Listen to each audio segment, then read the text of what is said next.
I've learned a lot along the way, just in terms of my skill set, and maybe learned some patience too. There were periods probably around year 6 I was getting impatient, and now I'm just back into, you know, it's finished when it's finished.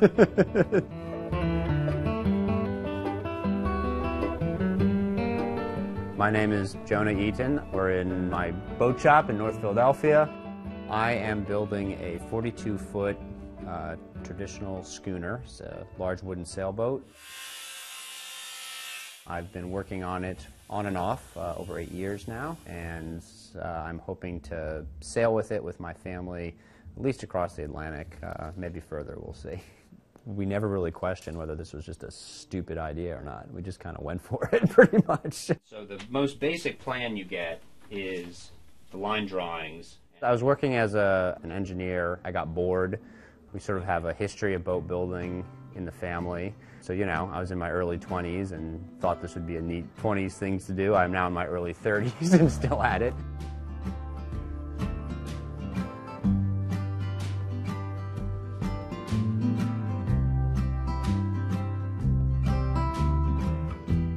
So now I'm sort of kind of a lawyer by day and a boat builder by night, I guess. You know, it's very satisfying to sort of tackle and think your way through a very complicated construction problem.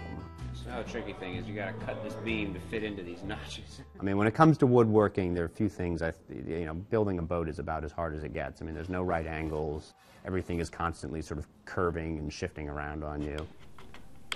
It's this very kind of just physical, sort of visceral process of you work very hard and then sort of being left with something at the end that's very sort of tangible and beautiful.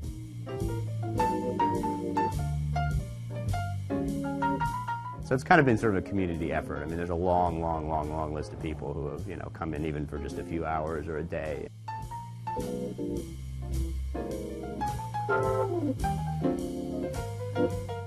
And so, yeah, I like to daydream about what it'll be like when it's, you know, fully operational.